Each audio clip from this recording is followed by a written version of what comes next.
We've all become very cognizant of Jack and his story. And when Alibaba went public with the largest IPO in history, we knew a lot more about him.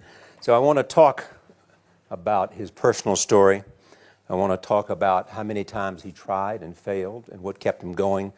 I want to talk about where he is today and how he got here. I begin with this question, though, Jack. Why are you back at Davos? It's a long break for 7 years. I think my last trip here was year 2008. But I was coming for year 2001 for the Young Global Leader for Tomorrow. And remember, I never heard about the Davos when I came. But when I came, in the Switzerland, so many young people demonstrate. It was such a horrible thing that I asked them, why did they do it? They say, anti-globalization. And I say, why? Globalization is a great thing. Why people don't like it? And then we come all the way for 2 hours here. There's a machine gun. There's people checking. I say, oh, God, is that a forum or is it a prison we're going to go? Is that? But when I joined the forum as the Young Global Leader, I was thrilled by so many ideas. For the first 3-4 years, I learned what does the globalization mean? What does the corporate citizenship mean? What about social responsibility mean? And all these new ideas, and I see so many great leaders talking about leadership, and I benefit a lot. And the year 2008 and 2009, when the financial crisis came, I think it's better go back to work, because we can never win the world by talking. So go back, spend 7 years. Now I come back, I think it's time to do something return, because I learned so much. Let's talk 12 years ago. So why I should not talking to the young global leader of today, sharing with them how we've gone through. Okay. So that was the thing. Let's start with where you are today. Just how big is Alibaba? How many people come every day? How many people come in a week? How fast is it growing? Yeah, we have over 100 million buyers visiting our site, shopping our site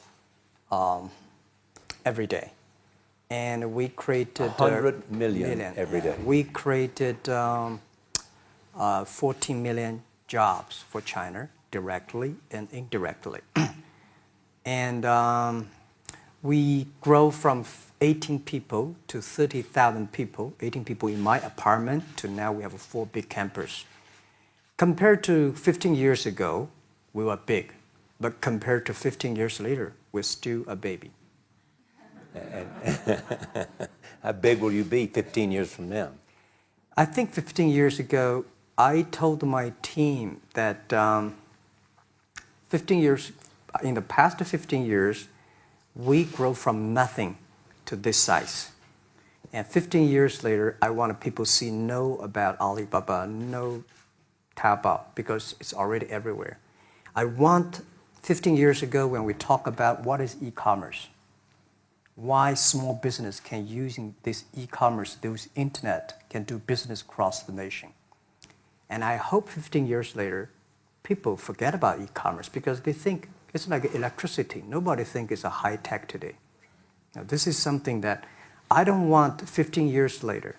We still walk on the street talking about why and how e-commerce can help people. You tried to get into 3 colleges. Mm-hmm. Each time they rejected you. No, I tried. There is an examination that young people, if you want to go to university, you have to take the examinations. So I failed 3 times. Right. But a lot of fail. I failed for funny things that I failed a key primary school test for 2 times. And I failed 3 times for the middle schools. And you will never believe in Hangzhou, my city, there's only 1 middle school that lasts only 1 year. It was changed from primary school to middle school because our graduates of our school, no middle school accept us because we were too bad. Yeah. They would become a middle school. What effect did it have, though, being rejected? Well, I think we have to get used to it. We're not that good. Even today, we still have a lot of people reject us. I think when I graduated from universities, and before I, for 3 years I tried to fill in the universities. So I applied jobs for 30 times, got rejected. I went for a police, they said, no, you're not good. I went to even the KFC. When KFC come to my city, 24 people went for the job. 23 people were accepted. I was the only one guy. And we went for police. 5 people, 4 of them accepted. I was the only guy that did not receive it. So to me, being turned down, rejected. Oh, by the way, I told you that I applied for Harvard for 10 times, rejected. I know I'll be rejected. I just don't want to say that. Yeah, sorry now. 10 times you wrote them and said, I'd like to come to Harvard. Yeah. And then I told myself, someday I should go teach there, maybe.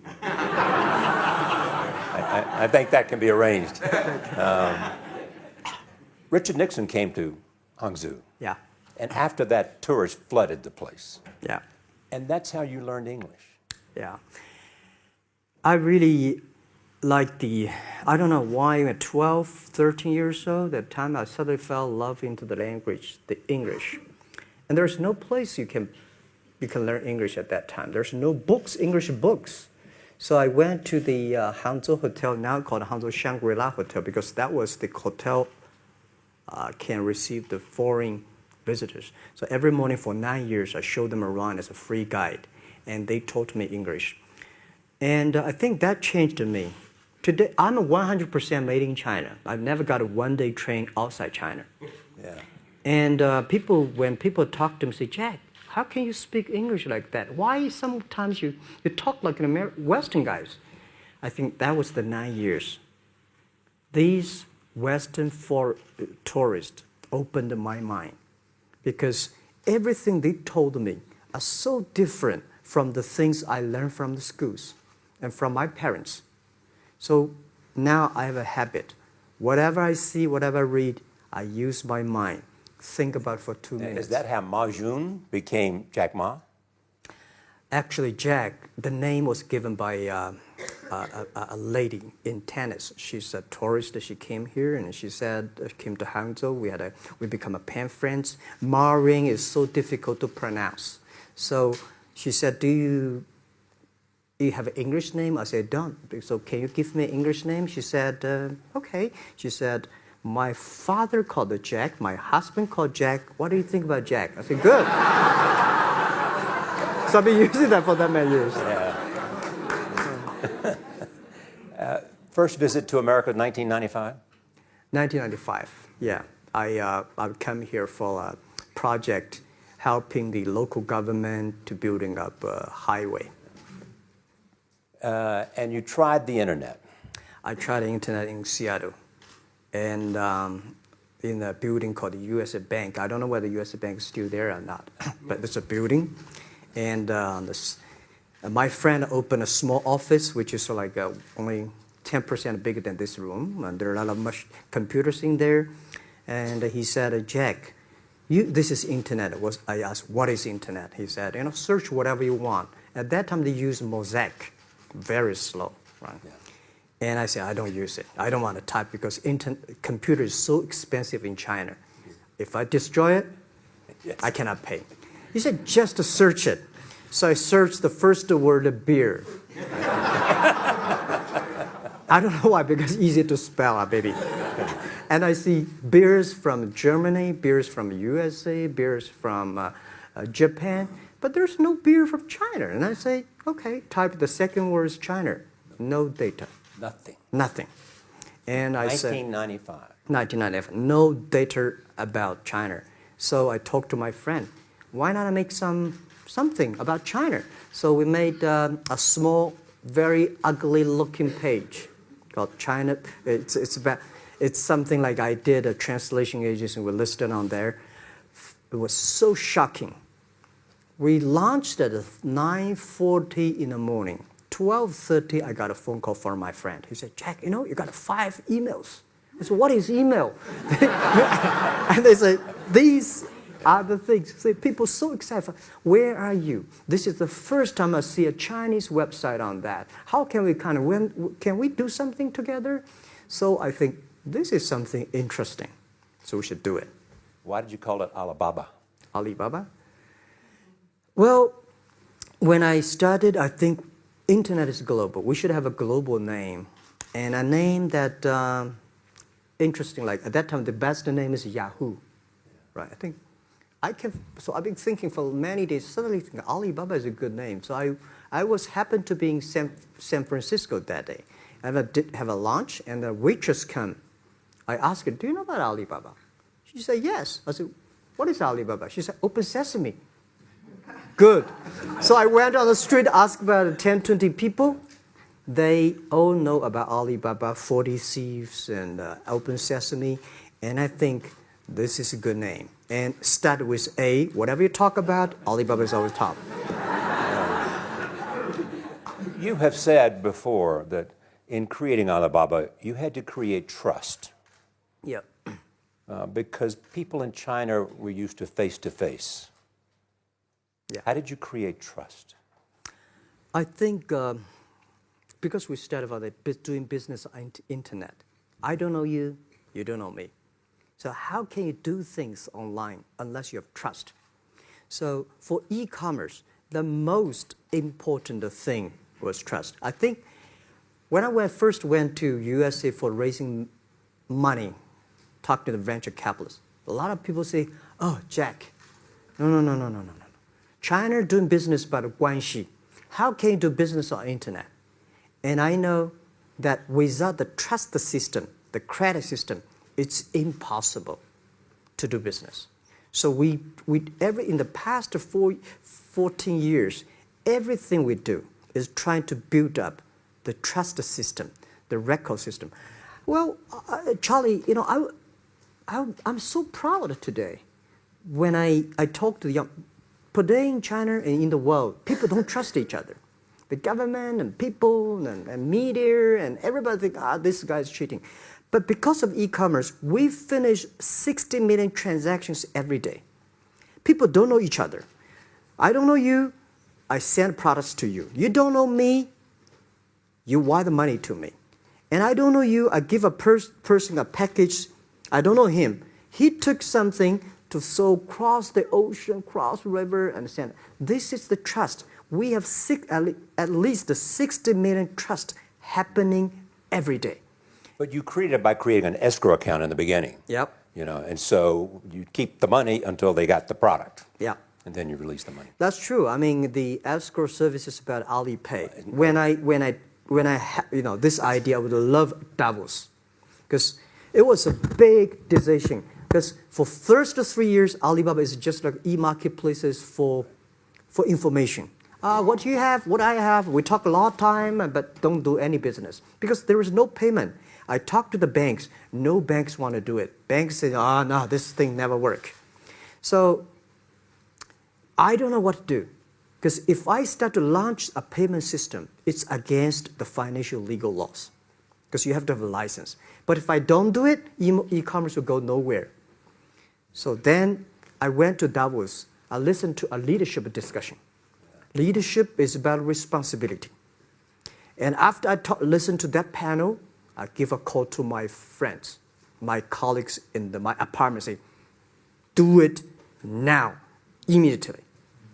If something wrong, the government not happy about that, if one body has to go to the prison, Jack might go to the prison. Because it is so important for China, for the world, to build up the trust system.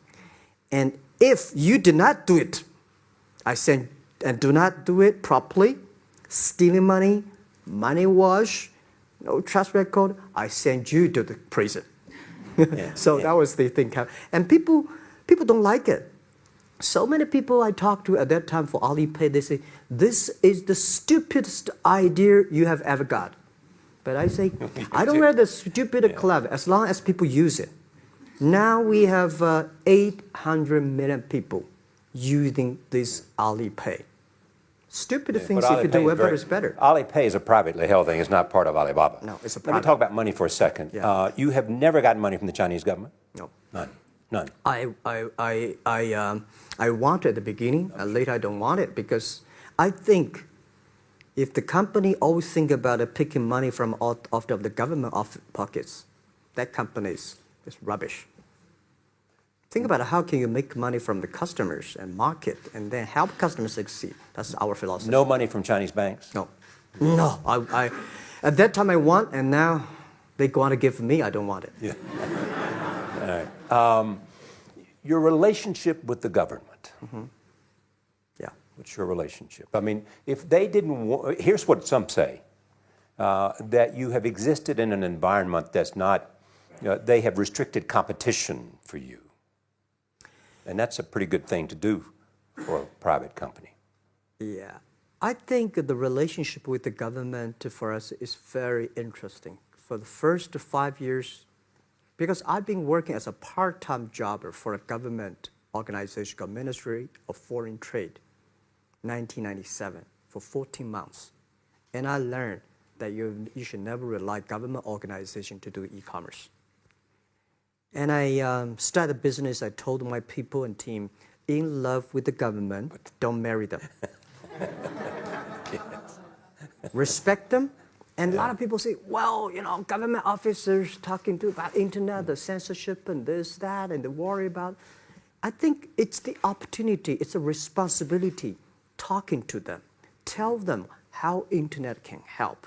So you tell them we create jobs. Oh, yeah. I think a lot of people debate and fight against them. And in the first 12 years, anybody come to my office, I sit down, talking to them, how we can help economy, how we can create jobs, why China will improve by the internet.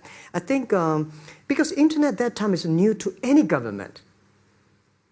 And if you convince somebody, and you have the chance. So today I'm very talkative. That probably this is why I talk to so many people. You were also seen in Hollywood. Yeah. What are you doing in Hollywood? Well, I like the Hollywood innovation at the digital background. I learned so much about the Hollywood movies, especially the Forrest Gump. You love Forrest Gump. I love Forrest Gump. Well, why do you like him? Simple. Never give up. Never give up. People thinking he's dumb, but he knows what he's doing. And I was very depressed the day, year 2002 or 3 in the States, when a bit earlier than that. I was very depressed when I could not find out a way for the internet. And then I watched the movie in my friend's home, Forrest Gump. When I see him, I think, this is the guy we should learn from. Believe what you're doing. Love it. Whether people like it, don't like it, be simple. And like the word, life is like a box of chocolate. You never know what you can get, right? I never know I would be here talking to you and talking to Charlie Rose. I never know. But today I made it. I told my people in my apartment 15 years ago, guys, we have to work hard, not for ourselves. If we can be successful, 80% of the young people in China can be successful. We don't have a rich father, powerful uncle. We don't have $1 from bank, 1 cent from government. Just work as a team. So what do you worry about? I worry about it today. Young people, a lot of young people lose hope, lose vision, and start to complain. Because we also have the same period. Because when it's not a good feeling being rejected by so many people. We also depressed, but at least later we find that the world has a lot of opportunity. How you see the world, how you catch the opportunity. So, in the Hollywood gives me a lot of inspiration. You know? But you were out there for business. You were out there because you want to make movies and sell them. I want to make the movie for business-wise. We are e-commerce company. We have a lot of products that need logistic. But movie, TV, these are things you don't need logistic system. And movie probably is the best product that can help Chinese young people to understand. Because one thing I told the Chinese people, my friends, in American movie, all the heroes at the beginning, they look like a bad guy. Terrible things coming, they become a hero. And finally, they all survived. China, if you buy a hero, all the hero died. So, because only dead people become the hero. So nobody want to be the hero. So you want to change the Chinese definition of hero? Yeah, I want to say hero. Today we have so many heroes who live in this world. China today, are you worried the economy slowed down? No, I don't worry about it. I think China is doing, it's slowing down is much better than keep on 9%. China today is the second largest economy in the world. It's impossible to keep 9% of the growth. If China still keeps the 9% of the growth of the economy, there must be something wrong. You will never see the blue sky. And you will never see the quality. China should pay attention to the quality of the economy. China should not. So if we have a lot of influence, like Hollywood movies, things, and we have the sports and these things in the GDP, will be much better. So I think, just like a human growth, this body can never grow. Certain time, the slow of growth of the body was slow, but you should grow your mind, grow your culture, grow your value, grow your wisdom. I think China is moving to that direction. And you saw Modi in India? Pardon? Did you see Modi in India? Not yet. I'm looking forward to that. So you'll go to India. Yeah. Finally, there's this. You're one of the world's richest people. Your company is one of the world's richest companies. What do you want beyond Alibaba? Well, by richest people, I was really not happy in the past 3 months when people say Jack Ma is the richest people of China. Global celebrity, they said. No, I'm not.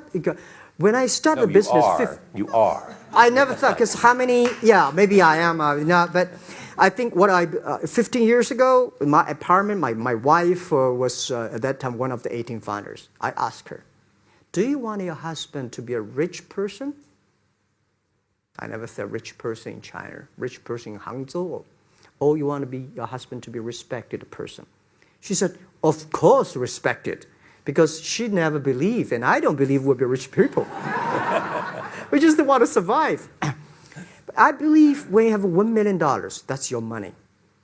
When you have $20 million, you start to have a problem. You worry about inflation, which stock to buy and this, that, had to come. When you have $1 billion, that's not your money. That's the trust society gives on you. They believe you can manage the money, use the money better than the government and the others. So I think today, I have the resources, do more things. With the money we have, with the influence we have, we should spend more time on the young people. And I would say, someday I'll go back to teach, go back to school, spend time with the young people, and sharing with them what I done. So the money is not mine. I just happily and having these resources, then I want to do a better job. Just tell them your story. Yeah, tell them the story and tell them that if Jack, I don't think in this world there are a lot of people be rejected more than 30 times. If we, the only thing we never give up, the only thing we're like a Forrest Gump, we keep on fight. We keep on changing ourselves. We don't complain. Whether you were successful or not successful, I find that people, when they finish the job, if they make the mistake, if they fail, if they always complain the others, this guy will never come back.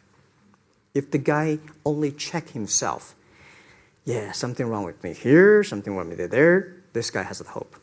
Jack, on behalf of everybody in this audience and a television audience around the world, thank you for taking your time to be with us. Thank you, Ray. Thank you so much.